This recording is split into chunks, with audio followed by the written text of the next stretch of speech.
I don't know what the heck is going on with you, dog, but your career is on the line right now. I think his career's over. I think it's already done, but like, there's always a chance Cadillac or somebody in the back wants to give him a shot.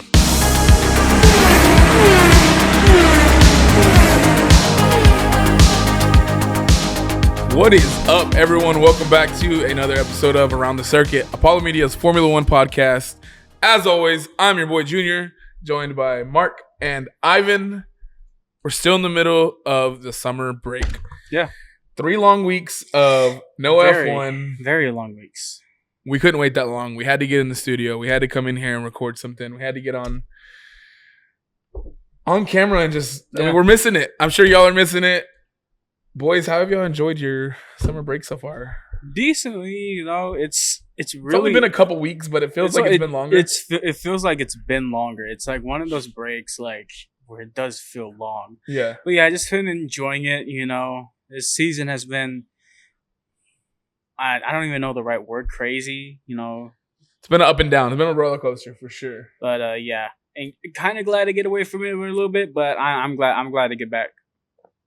Same. I mean, it's been a up and down roller coaster season for all of our teams, to be honest. Yeah, it's literally. And then for me, like, shoot, I called one of my best buds from college like about 2 or 3 days ago just to, you know, talk to him for a little bit, and we started talking about F1 for 30 minutes, and I was like, damn, I need to get back in front of that camera soon. Yeah, man. It's when you have a sport like this where it's week to week, sometimes 3-4 weeks in a row of just constant races, all, especially with us being in the United States, all crazy hours of the mornings and nights, like it just becomes a routine. And then when you go 3 or 4 weeks without it, it's like, well, now what? What am I supposed to do with my free time? Like, right. I get to sleep in. Like this past Sunday, I slept in, and I'm usually not a guy who sleeps in, especially not during the season, because we're up at 6, 7, 8 o'clock in the morning to watch races. Yep. I slept until like 10, almost 11 o'clock this past Sunday, and I was like, I never do this. It's crazy. But we're only a week away now, so a week and a half. So not this weekend, but next weekend is Zandvoort. We come back from summer break. We see what upgrades teams are bringing. We see how the second half of the season goes. I think we have, 12 scheduled races. The last 2 are in jeopardy. They're still not 100%. What's going to happen with those 2? Well, actually, it's 13 now? Or no, it is 12 because they added – it was 11. It is 12 now because they added Malaysia. Duh, I was blanking on that. The Bahrain Grand Prix in Malaysia. Yeah. So, yeah, we got, 12 races left. Maybe more, maybe less. A new track still to come to. Yeah. We still got the what do they call it? The Mad Ring? Yeah. The Mad Ring. The new Spanish Grand Prix. It's not used to be the Barcelona Grand Prix used to be the Spanish Grand Prix. Now it's just Barcelona, and now the Spanish Grand Prix is Carlos's hometown, Madrid. The Mad Ring, the Madrid. That's going to be interesting. I mean, we still got a lot to go in the second half of the season. We have Singapore. We have Vegas. We got all the night races. We got some more sprints. Yes. The Singapore sprint is the one I'm looking forward to the most, I think. Yeah. So yeah, we got a big second season still ahead of us. Next week we'll be in to preview the Dutch Grand Prix at Zandvoort. The last time we'll see that track on the calendar for who knows how long. Yeah. But for now, we're gonna do kind of what we did last year. We're gonna give some mid-season awards, is the word I guess we want to call it. We don't have the trophy. We don't have the trophy, but it'll be okay. We can give them the World Series trophy. The World Series trophy. We'll give them that. Hey, we're a company of all sports here. We all cover sports. Baseball, basketball, football, hockey, F1. So you know what? We take trophies where we can get them. But a small pop culture, watch movies. Small correction, but I didn't even know it was his name, but the race in Barcelona was the Barcelona-Catalonia Grand Prix. This Mad Ring is the Grand Prix of Spain. Yeah, it's so the it's Spanish like, Grand yeah, Prix. so now. I didn't know they switched names at all. Yeah, I noticed it whenever we were at Barcelona, and I was like, wait, didn't this used to be the Spanish Grand Prix? And then I realized it was because they gave the Spanish Grand Prix name to took its chain and everything, man. Madrid came in and snatched his chain, bro, for Barcelona. But yeah, we're gonna give some midseason awards where we think some of these drivers, some of these teams are standing at the midway point of the year. And then we're also gonna look back at our hot takes and our championship predictions that we gave at the beginning of the season and see kind of where they're standing now. Boys, Yes. are we ready? I'm ready. To hand out some awards and kind of recap our takes. Yeah. It's one of my favorite times of the year, man. Let's get So it. we'll start off with an easy one. Well, maybe not easy, but we'll start off which driver has been the best driver of 2026 so far?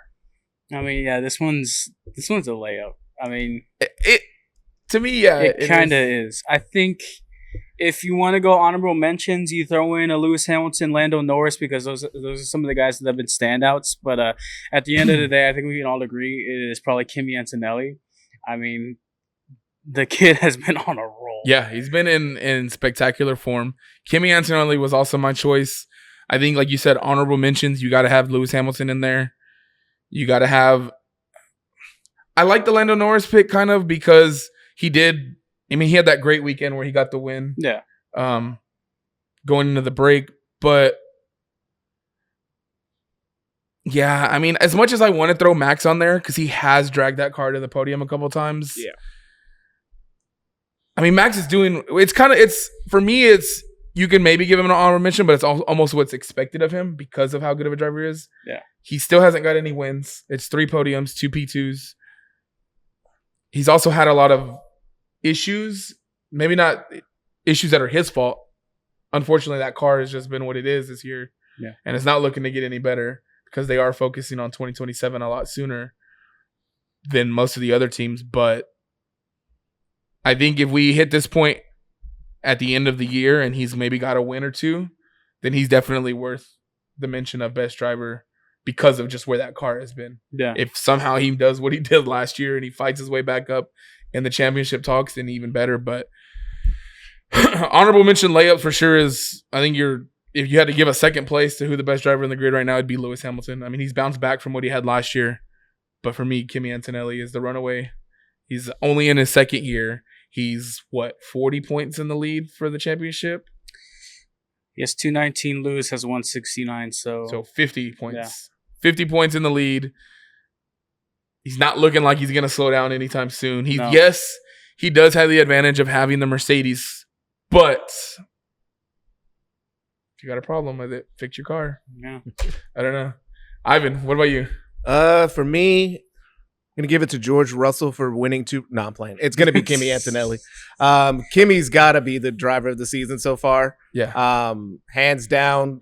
We talked about it in the preseason, but we expected a lot from him. We expected some growing pains. Mm-hmm. He has yet to hit them. I will say he scored the most points for the first 6 races of the year. Yeah. He's only done that one time in the past 4 races, so still yet to see if he can close out the title. Because yeah, I mean it's still anybody's game with 12 races to go. Oscar showed you last year, and I've said it multiple times on the show this year. Oscar gave me PTSD from his ability to have a big lead and look like he's going to dominate the championship and just somehow slipped away. We've seen it, but for what we've seen from Kimi, hands down, he's the driver of the year. I mean, his ability to push the limits is something that I have not seen from a driver in a while. Like track limits, I mean.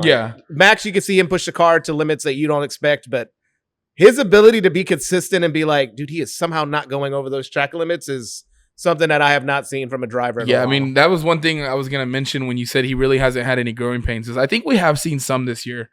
It's only his second year, but we have seen the bad starts. Yeah. We have seen the track limits where, Bono's had to get on the mic and be like, hey, man, we're at 2. We can't afford any more. But like you said, he's also been able to hold that and keep from getting the one penalty he has gotten for track limits has been when the car was literally broken. Yep. Yeah. And they could have argued it probably and got that removed, but is what it is. Yeah. He's pushing like you said, he's pushing the car, but he knows when to turn it on and turn it off. So far from what we've seen. Yeah. He's gone toe-to-toe with Lewis Hamilton. He's gone toe-to-toe with Charles Leclerc. He's gone toe-to-toe with his teammate, and he's come out on top pretty much almost every time. Yeah. Love to see if the rest of the teams can catch up to give him more of a fight.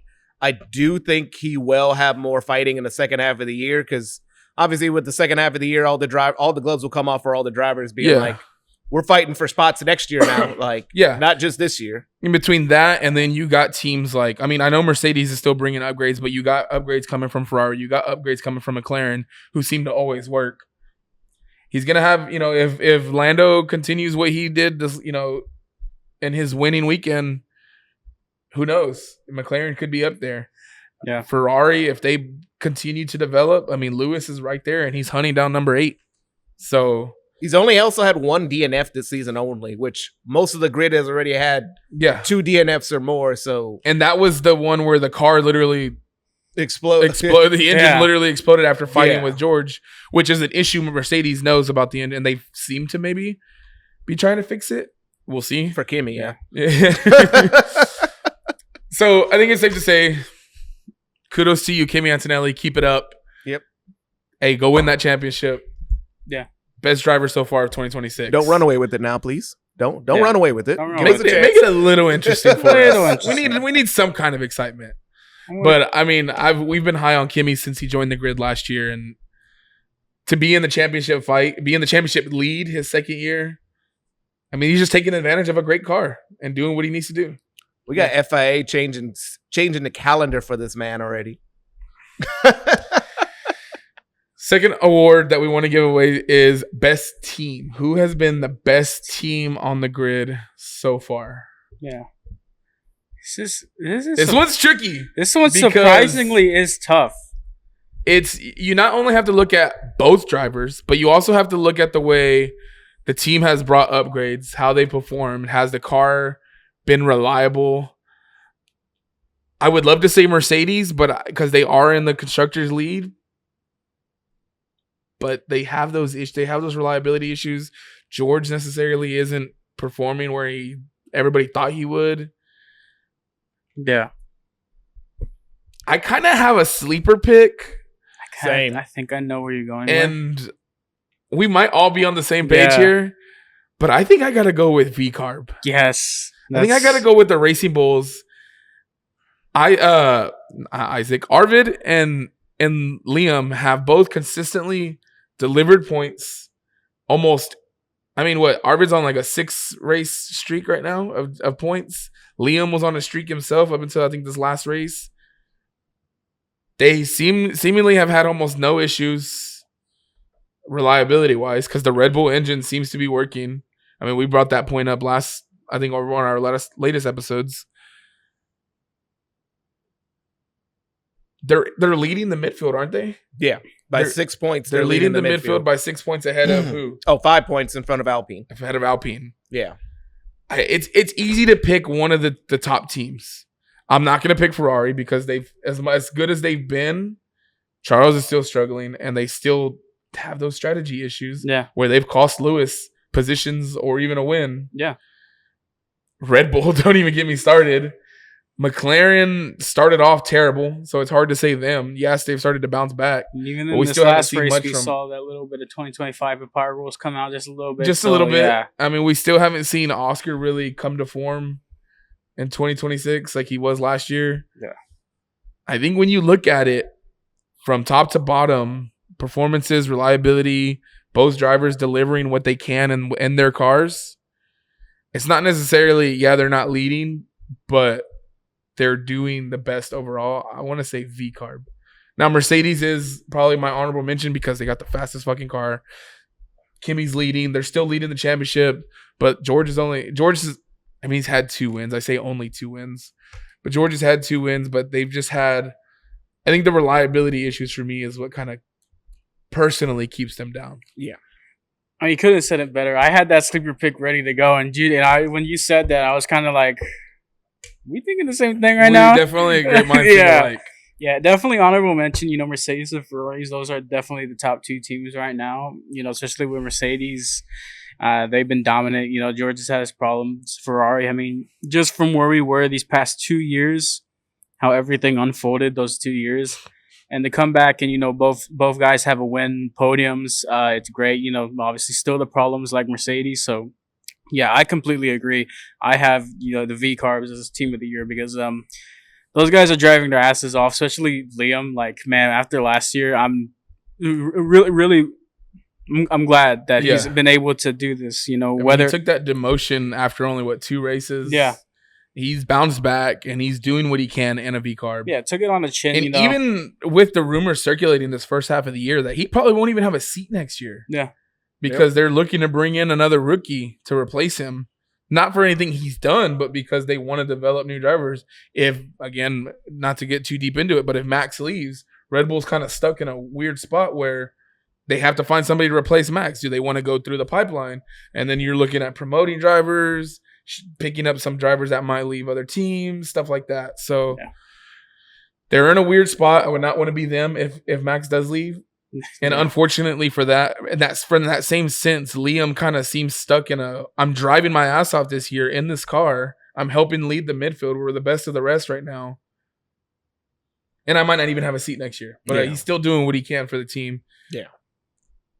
And they probably got the best social media team out there right now. Oh, yeah. Like, shout out VCarb so admin. shout out the VCarb admin. Got to give him some love.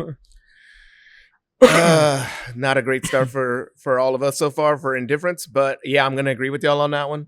VCarb has definitely been the most surprising team, so we will give them the clean sweep. Racing Bulls. Now, my honorable mention is the one that I'm like, yeah, I may get some pushback on. Honorable mention, I actually got Red Bull, mostly because of that engine, not because of how it is or it being called the fastest, but to build your own engine for the first time and for it to not be Cadillac's engine or like not be Audi's engine that's like good but inconsistent.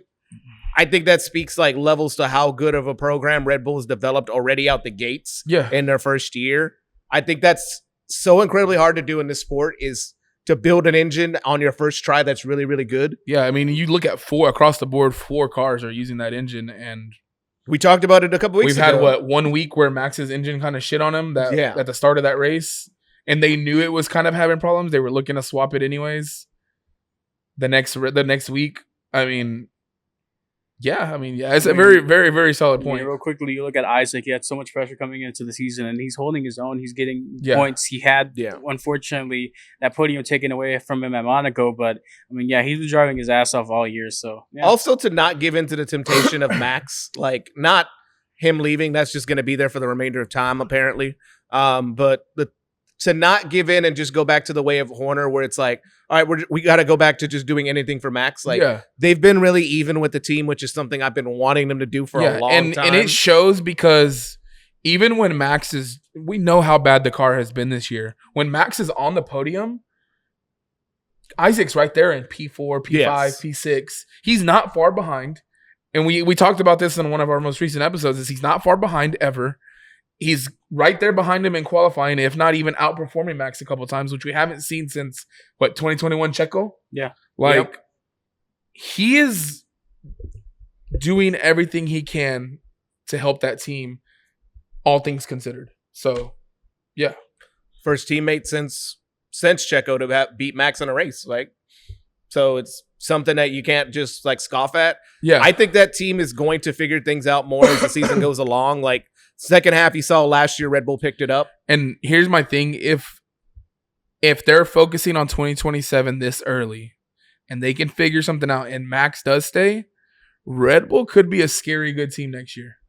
Yeah. Granted, we never know what the fuck's going to happen from year to year. The regs are changing, and it looks like it might favor Red Bull with the whole engine, ratio, stuff like that. Whatever's changing next year, who knows? You know what I mean? So congratulations, congratulations, RB. But let's give kudos to the Racing Bulls, to the father team above them, because they're also helping out RB at any point as well too. So the next one I had was your underperformer so far. Who, and this could be a driver, a team as a whole. Who is underperforming their expectations so far in 2026? I think you have the obvious answers, Aston Martin and George Russell in terms of team and driver. Mm-hmm. But honestly, if I were to choose, because I feel like at the end of the day, those guys probably are the winner of that award. But if I were to choose a honorable mention, I think I'd go with Oscar Piastri and maybe Williams. Probably, I'd have to say that because man, Williams or Haas. It would have to be Williams or Haas for like an honorable mention because I feel like there's probably more expectations for the Haas coming into the season with the Ferrari engines.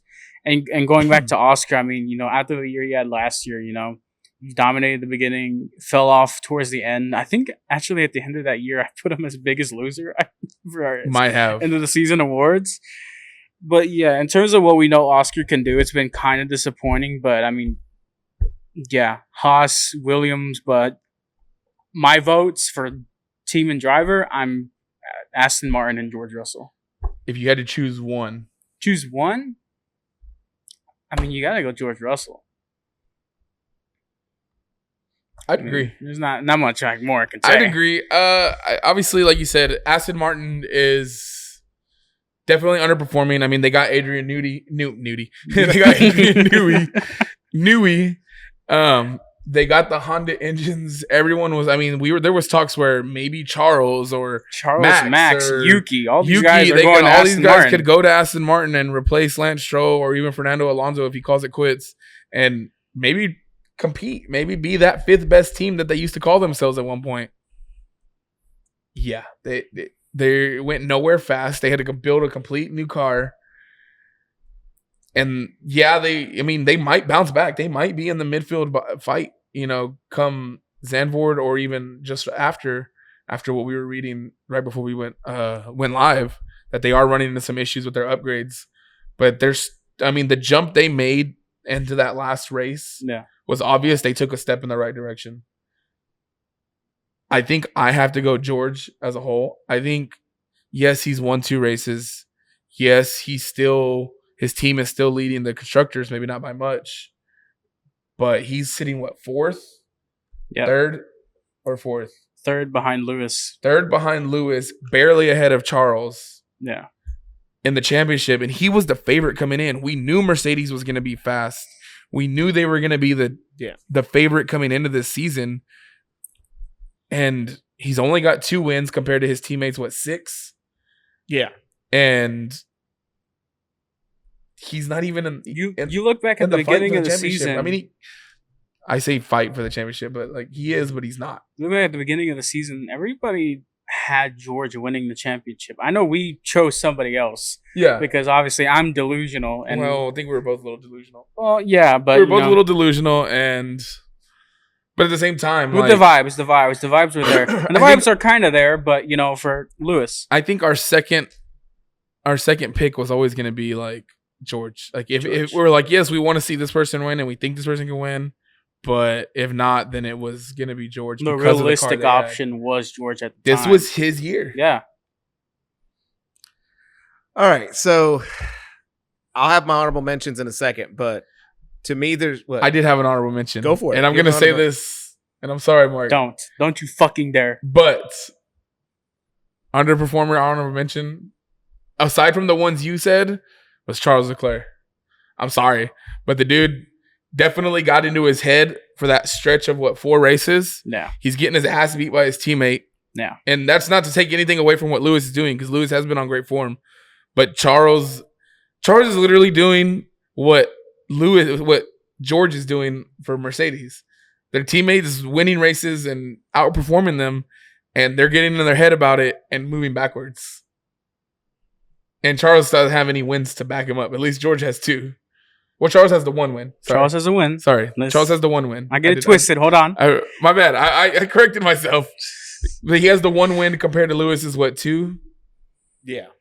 Lewis has got 1. There's only Lewis has got 1. Only 1. George is the only driver besides Kimi that's won multiple races. Yeah. Because Lando won that one. Whatever. I was close. But yeah, no, I really think my honorable mention is going to be Charles. So, to me, I want to give it to a driver. There's just no way with the way the season started, you can't give it to Aston. There's just no way that team with that much hype behind it and that much money and facilities like they have should be doing anything like they were at the beginning of the year. That was a travesty. Now, I will say for my honorable mentions, I got 3 honorable mentions. So first is Esteban Ocon. Have no idea what happened to him. Like, Pierre Gasly fandom aside, I have no clue what happened to this man. Ollie Behrman is whooping his ass. Taking him to the woodshed right now, dog. Like, another person for me on an honorable mention, it's kind of shocking, is Arvid Lindblad. Arvid, to me, I expected him to be within, like, either leading Lawson or within 5 points of Lawson. Lawson's got, like, a pretty good lead on the guy right now. I will say I understand he's still young and a driver, but still, Lawson's image after the Red Bull drop compared to the stock of Lindblad when he got there, it's like they've switched roles now where it's like the other one's impressed. Now, the last one, Junior's face is going to keep staying like that because the last one I got is actually Max. If any other driver wrecked 2 times in a race, George Russell, if any other driver would have done that, they would have caught flack. Now, Charles would have caught so much flack for that.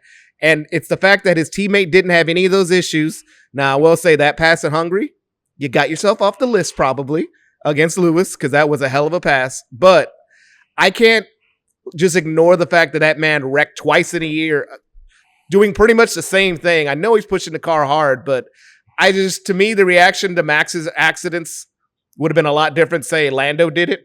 Don't forget the beginning of the year, Australia. Exactly. Sorry. So it's like, that would be my only thing where it's like, I don't want to let Max get away with the mistakes just because of the car and the team. But I mean, there were mistakes. It was pointed out that it was it was at fault of the rear wing, but they got the same rear wing. That's the thing to me. Again, I will say, and I've mentioned this before, that you can also look at his driving style, that maybe that's why the rear wing plays such a big factor into the crashes.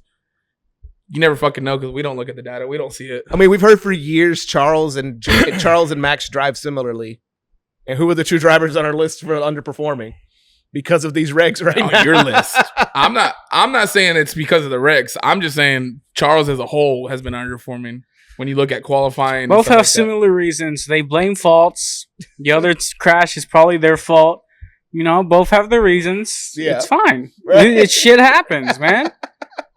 But no, I think I don't want to let that be known. But also, going off of Max a little bit, Esteban, I don't know what the heck is going on with you, dog, but your career is on the line right now. I think his career's over. I think it's already done, but like, there's always a chance Cadillac or somebody in the back wants to give him a shot.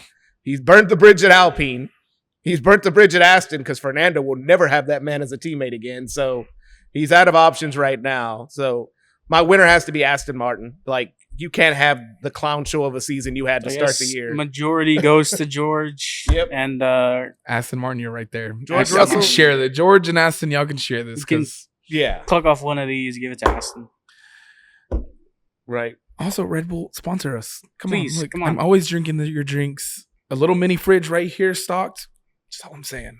I'll drink 20 Red Bulls a fucking episode if you sponsor us. Well, I don't know about that, but we still got health to watch. Don't make us start bringing those Lando monsters. I will do anything. Be healthy. But anyways, next award I want to give is your biggest surprise of the season so far. I'm going to start this off in it could be a negative sense, and this is where I'm starting it off. I think the biggest surprise of the season is Williams. And in the worst way possible. They came off a year where everyone thought they were back. They were at the top of the midfield. They ended up finishing, P5 last year? Top of the midfield. Yeah. Yes, regulations changed. But you still got Carlos Sainz and Alex Albon as drivers. You have a Mercedes engine.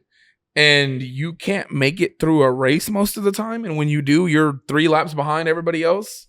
Like, you're only beating Aston Martin and Cadillac on a regular basis, who are the worst team on the grid and the newest team on the grid. Yep. Like, where are they sitting in the championship right now? The constructor championships, if you don't mind, Mark. 9.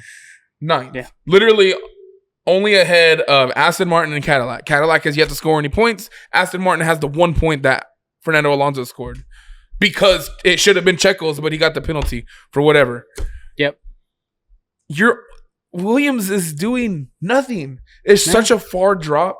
And I think that caught everybody by surprise to see them coming off the year that they had last year and see the Mercedes engine. And we're like, okay, James Vowles. I mean, we give him so much praise for how he was leading this team.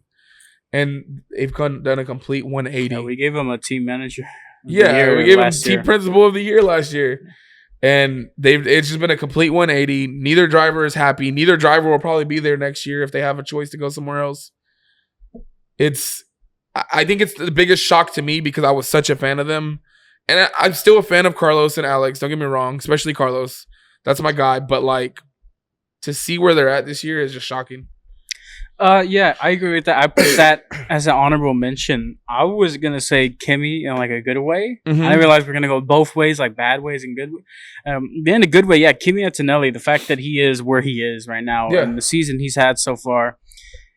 We'll talk about our hot takes later about what we said in the beginning of the season, but I don't think anybody expected this. Literally, the scene out of cars. I don't know if anybody expected. Yeah, 219 points. When Lewis is behind with 169 and your teammate is in third with 160 is nuts. It is 6 race wins. It's nuts. How many sprints has he won? Do we know? We've had 3 so far.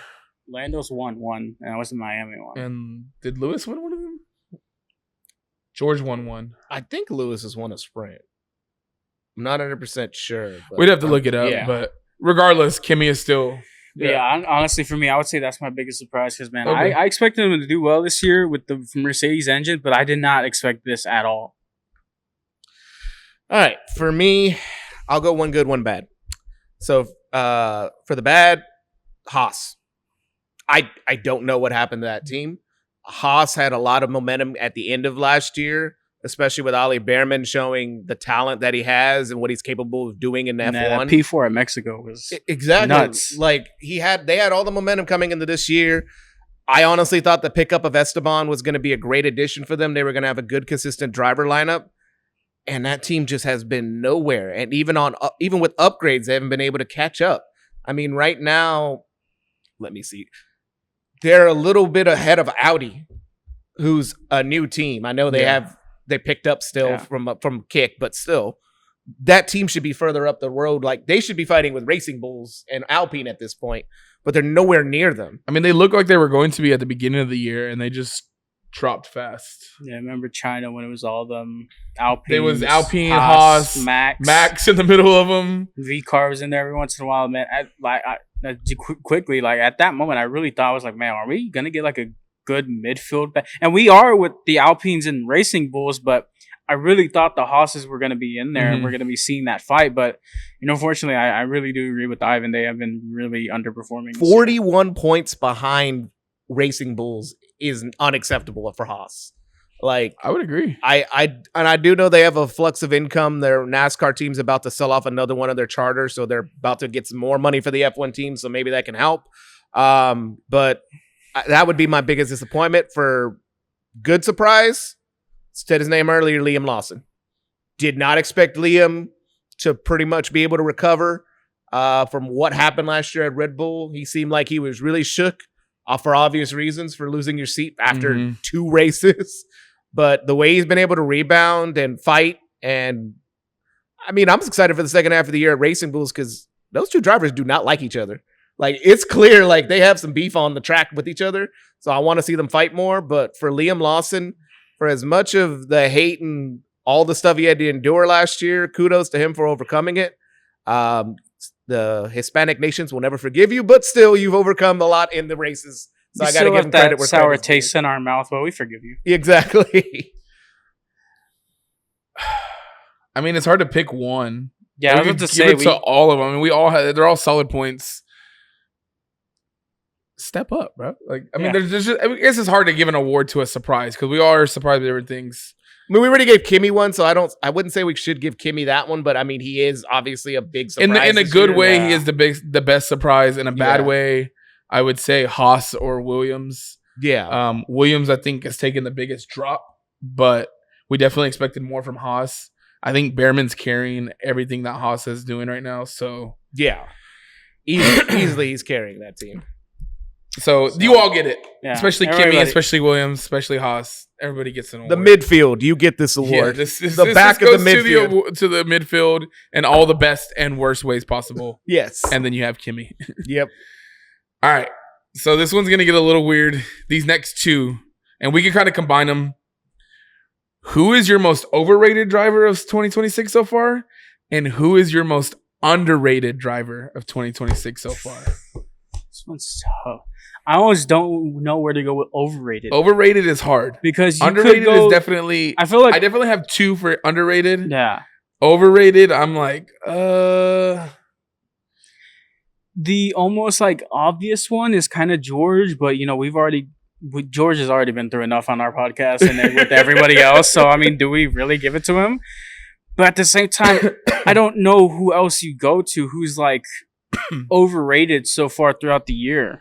I think just because, like, here's my thing, and not to sound like a hater or anything, if Lewis only had the one win and there was nothing else, and people were showing him love the way he did, just based off his name, you could say him. But Lewis has consistently performed, so you can't really say him. He's the only driver to finish all races.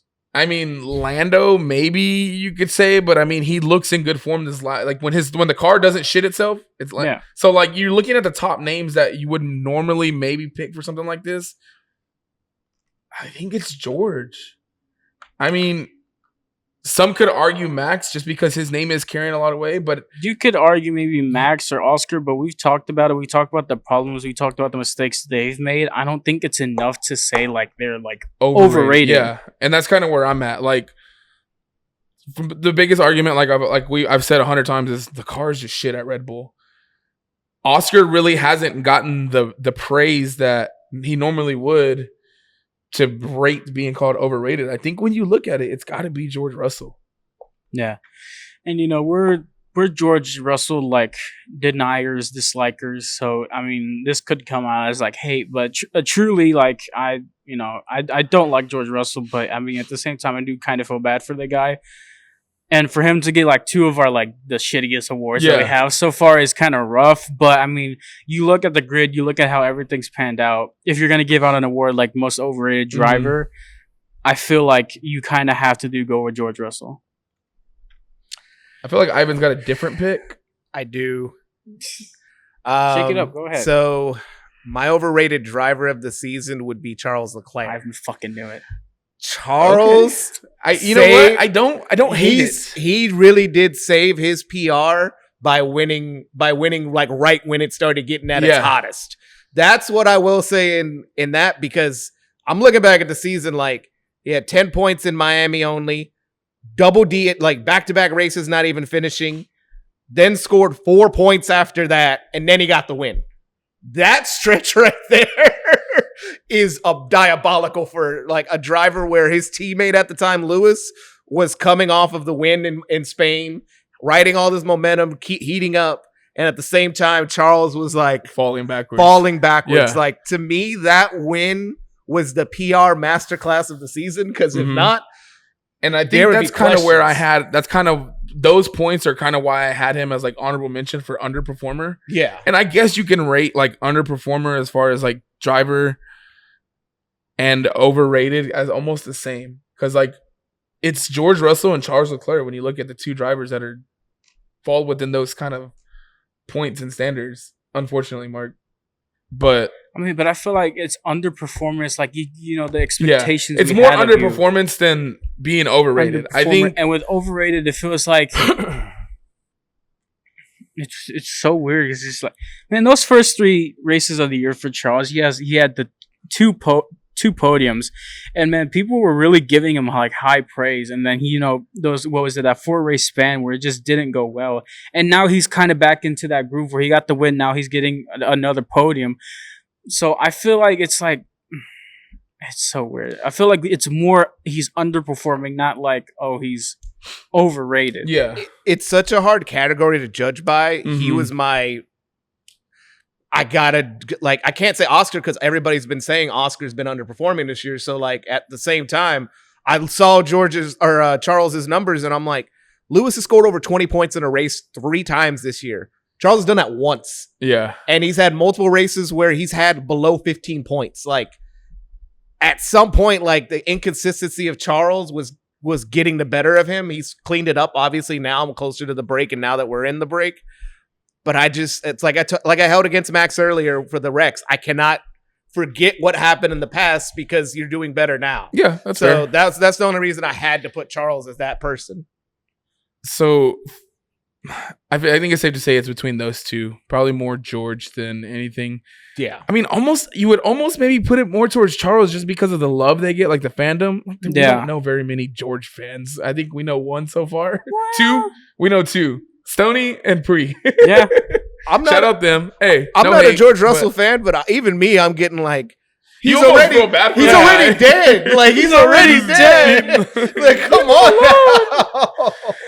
So for me, we gave underperformer to Charles? We gave it to George. Yeah. If I could, we underperformer Charles, overrated George. Because I feel like because you came into the season expecting George to win the championship, so everybody was praising him very high. Like, hey, this is the year. This is the guy. Yeah. So it's like, oh well, you're overrated because you're supposed to be the big guy, but you're not doing it. And with Charles, he kind of same came with big expectations, but you're underperforming. Yeah. Okay. So I feel like it's kind of It's like I said, they kind of mesh together. There is a slight difference. Two sides of the same coin, kind of like 100%. So for underrated driver, and this is why I was making a face earlier, is because for underrated driver, it's going to be between, for me, Isaac Hadjar, which we've talked about before. We kind of all agree. And Arvid Lindblad. And that's why I made a face at Ivan when he was kind of mentioning Arvid as far as like underperformer, because Arvid Lindblad's only 18 years old. Yeah. He's consistently scored points. I think he was on a streak of like 6 or 7 races. He's in a V carb. He's helping lead that team. Yes, he's not outperforming his teammate, but Liam Lawson has also been on the grid 4 years compared to the rookie season of Arvid Lindblad at now 19. Happy belated birthday, Arvid, because he just celebrated his 19th birthday. Yeah. When you look at him and the car he's driving and like how he's doing, yes, he's not fighting for a podium. Yes, he's not, but he's delivering consistently. He's finishing races. He's not making a lot of rookie mistakes, and it's gone almost untalked about. Yeah. Like hardly anybody has mentioned when Kimmy was doing this in a top team. Everybody talked about it, and that's not to take anything away from what Kimmy did, because Kimmy had an amazing rookie season. But when you look at what Arvid's doing, he hardly hasn't gotten any praise. Yeah. And so for me, he's up there if not even a little bit ahead of Isaac Hadjar. And the reason I say Isaac Hadjar is for the obvious. We've talked about it. He's teammates with Max fucking Verstappen. The second seat has always been cursed. I think has been cursed for the last 5 years since Checo in 2021, you could say. And Isaac has made that curse almost disappear. He's consistently either out qualifying or finishing just behind, like I said just a few minutes ago, Max. When Max DNF'd or crashed out, Isaac was finishing in the points to make sure Red Bull got some points. When Max is on the podium or just ahead, I mean, he's either right behind him or just like 2 or 3 spots behind him. He's right there. He's not at the back of the pack unless something crazy happens. He is doing everything that we wanted from a second seat at Red Bull. When he's at a 30 place grid penalty, he plays the team game and puts Max in the front row, during qualifying, and then still gains 20 positions and finishes in, P5 after starting P19 or whatever. You know what I mean? Like, he is doing everything you want from a number 2 driver. And he has accepted that role. He's playing into that role. And if Max leaves, that team is his. Yeah. So it's hard for me to me, it's both of them as far as underrated, but it's hard for me, and it's hard for me to give it to one. I mean, you took the words right out of my mouth. I mean, those are my 2 guys, honorable mention and all. I think I'd give it more to Lindblad, just because of the fact, like you said, 18, now 19, doing what he's doing. Beginning of the year started off with the bang in Australia, had a really good first race. scored what was it? I forget, like 8 points or something like that. But yeah, I'd give it more to Arvid because yeah, I mean, I feel like nobody is really talking about his success, and you like we say with Isaac. Last year he was doing the same thing Arvid's doing now. Mhm. I felt like more people were talking about it when it was and Isaac. he did get that Yeah. that podium in Zandvoort, Yeah. so that kind of helped boost his. And also like we're giving praise to Kimmy for being in his second year. Isaac's still only in his second year. Yeah. So All right. It's time to give my boy his flowers. My underrated driver this season is Pierre Gasly. Pierre Gasly, in the second best engine in the grid, according to FIA, has been doing wonders for that team this year. He's handled Colapinto, which I don't think many people expected stuff from Colapinto, but I don't want it to be forgotten the streak of finishing every race within the points, and also the only midfield driver to get a podium, even though he didn't get to stand on it. All that should speak a lot. I feel like if a driver like a Carlos Sainz was in that same position, he'd be getting a lot more. We just literally seen it last year. Yeah, he would be getting a lot more praise, but because he's at Alpine, which is kind of a nothing team, like he doesn't get the praise that he deserves for that team. I feel like Pierre has done an incredible job of pulling a team that was in last place last year all the way up to P5 or 6 right now in the standings. I mean, he's keeping up with Lawson in a car that's obviously slower, especially with the Red Bull or the Racing Bull upgrades that they have. I just think Pierre Gasly's season has been incredible, and that's not just me being an Alpine fan. I think, like we talked about earlier with Liam, to overcome being a driver that's known as he couldn't succeed at a big team and still be able to put up points is something that I will always have kudos for and appreciation from a driver. Yeah, no, that's I could believe actually it. Yeah, solid look, points. yeah, look at the standings. I mean, compared to Franco, I mean, Franco, I thought was doing really good this year. But looking at the standings, like Inconsistency is his biggest. It's like inconsistency. He's is the biggest had problem. really good races, but he's also had really bad races. Yes. I think when you look at Franco. So yeah, I like that, but honestly, I think with the majority vote, it is Arvid. It is Yeah, it was Arvid. Arvid, So yeah. for Arvid, Pierre can come steal this like he did the Monaco one if he wants to. But yeah, Yep, exactly.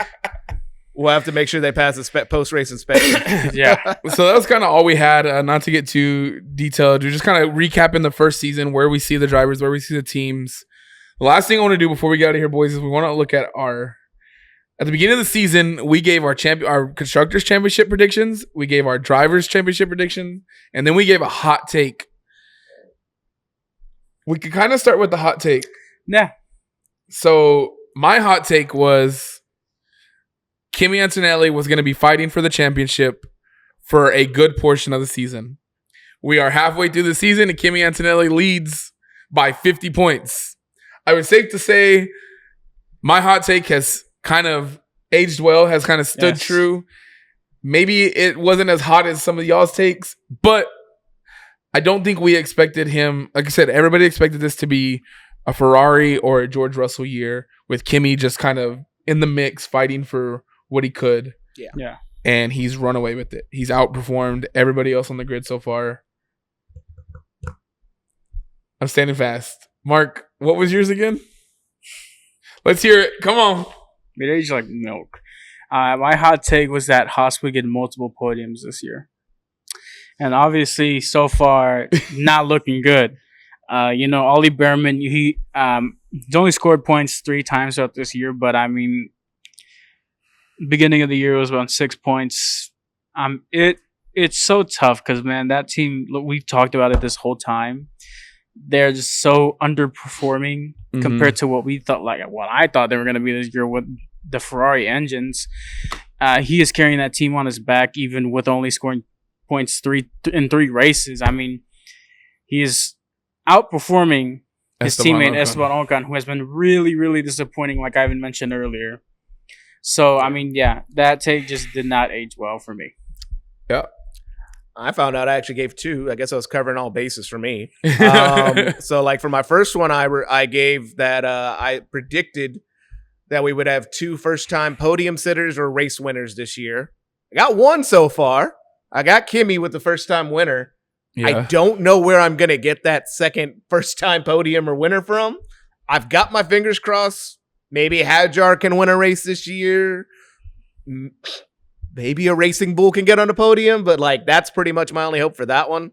And then my other hot take was, this is actually working out a little bit better, was that Hadjar would finish within 50 points of Max Verstappen, which, I mean, right now he's like 41 or 42 away from him, but still, he's doing his job. He's keeping within 50 points. At Red Bull, I know it sounds like 50 points is a lot, y'all, but at Red Bull, that's what they want. That's all they're asking for. That's he's literally doing what you want from your number 2 right now. You don't. They don't want you to beat Max. They just want you to keep up with him, or at least be there to clean up if he has accidents, which he has, and he's done too.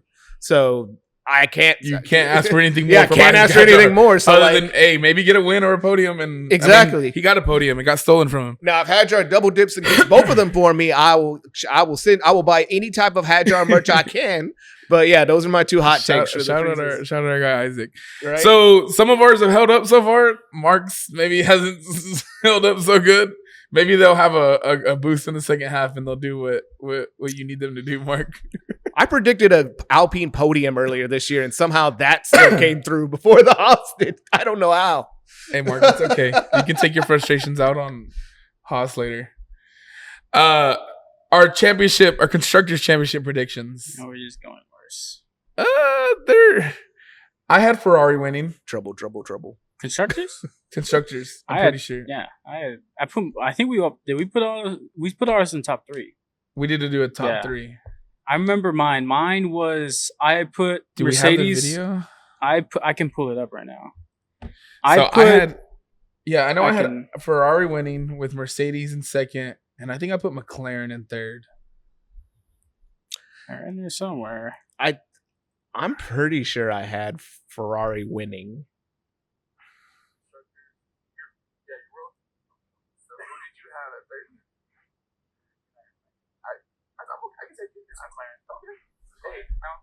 Okay, so I had Mercedes winning. Did you? Yeah. Okay. I'm pretty sure. Let me. Yeah, Ferrari was in second. I had Mercedes first, Ferrari second, and McLaren third. Which did we all have the same? Because that sounds. We might have all like something similar. Which that's how it looks. I had Ferrari winning. I feel like that's gonna push Mercedes a little bit. Gotta go past Charles. Gotta go somehow get past transgressions. They have 2 veteran drivers. I think the testing Ferrari had. We've been saying Ferrari in first because right now I feel like Ferrari. Oh, Ivan had Ferrari in first too. Yep. I have Ferrari. You had McLaren at third. Second, I got Mercedes. I think we all had McLaren at third, which is where they're sitting. I had Ferrari at first as well. Ferrari, Mercedes. So yeah, Ferrari, Mercedes, McLaren was mine. They're showing early signs that I'm close. Yep. I definitely had it. Okay, so Ferrari first, Mercedes second, McLaren third. Same for me. I even had the same. You had the exact same, except for you had Mercedes first, Mercedes winning, and Ivan second. In terms of the drivers, I was delusional. In terms of this constructors, I wasn't. I was so realistic. Constructors right now is looking like Mark is standing true. Hey, we still got a whole second half where Ferrari looks like they could take it if Charles gets his shit together and Lewis keeps performing. Now, McLaren could throw a wrench in that fucking plan, but so far it looks like our top 3 are standing true. Yeah. Yep. With maybe like a P1 and P2 shift. Drivers Championship. Do we have to cover this one? We do. I don't remember if we did a top 3. I know I was very delusional. You were very delusional. Yeah. I was very delusional. Mark was very delusional. I mean, Ivan was very delusional. I had Charles Leclerc winning. Far from it.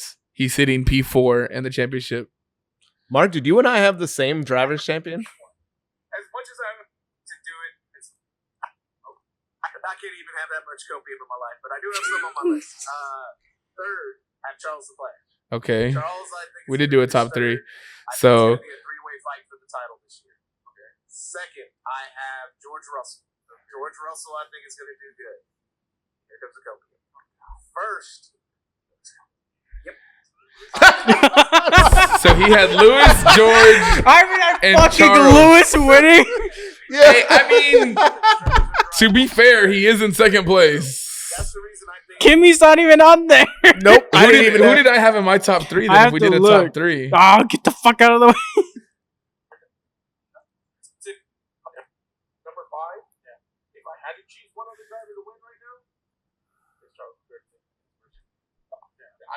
He deserves one. I think he gets one. I think he gets it first. But it's gonna be after that. I would love to see because that's my guy. Never count him out. Max is gonna be right there behind him. I had Max in P2. P3, I had George Russell. George Russell. Yep. Jesus, what a top three! What a top three! I had Charles, Max, and George. Oh man, And George is in third place. What can I say? Safe to say, none of us got like the order as right now the order and what we predicted. Not even nowhere close. to. George is nowhere. Kimmy was on none of our lists. None of our lists. That just shows you the expectation going into the year. I think we expected so much more from all these veteran championship drivers. Like, Yeah.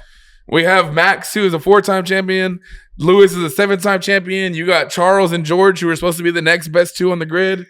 And Kimmy is dominating it all. Obviously, a lot of season left to go, so who knows what's going to change. So this is where we're sitting at so far. So I don't know. If you would have told me preseason what's more likely to happen, Lewis Hamilton wins his 8th or Alpine gets a podium, would have never guessed Alpine getting the podium would have been the closer guess to being correct. I mean, to be fair, because they had one podium last year in Brazil that was 2024. Yeah, they didn't have any in 2025. They didn't have any in 2025. That was right. They were dead last with the most points. Yeah, they were dead last. So, yeah, I mean, things changed really fast in F1, as most of y'all know. Right.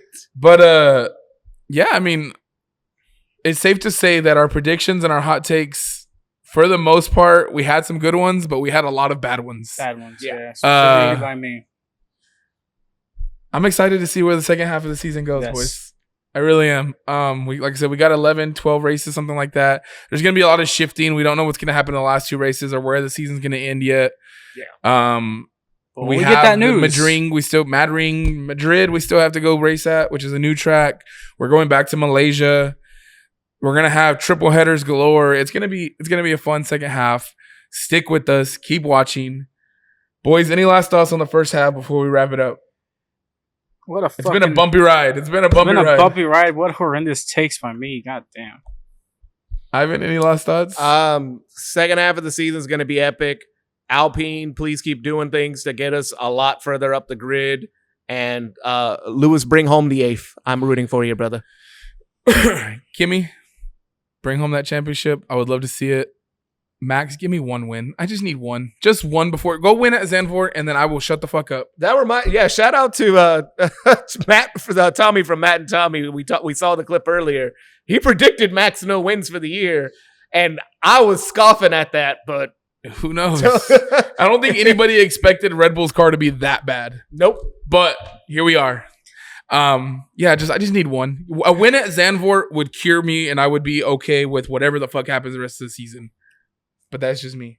If it's not at Zandvoort, win in Singapore and break the curse. Fuck it. Isaac Hadjar or Racing Bull, please get on a podium or win a race. Thank you. That's all I need. There you go. So yeah, we'll be back next week because next week is race week. So we'll be back next week to preview the Dutch Grand Prix at Zandvoort for the final time for who knows how long. Unfortunately, we are losing a great track. Stay tuned. We're still gonna be attending watch parties. We're still gonna be doing some other content coming out. So make sure you follow us.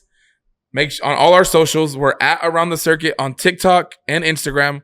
We are at Around the CCT on Twitter or X, whatever you call it. Hit that subscribe button on YouTube. Leave a comment, like the video, let us know your thoughts, show us some love. We'd appreciate it. We're trying to get to 100 subscribers. We will do a giveaway when we do. Other than that, until next week, thank y'all for watching. We're out of here. Oh, and we're going to bring on some guests in the second half of the season. So, stay tuned. Stay tuned. We'll see y'all next week. We're out of here. Peace. Shout out to those good teams out there.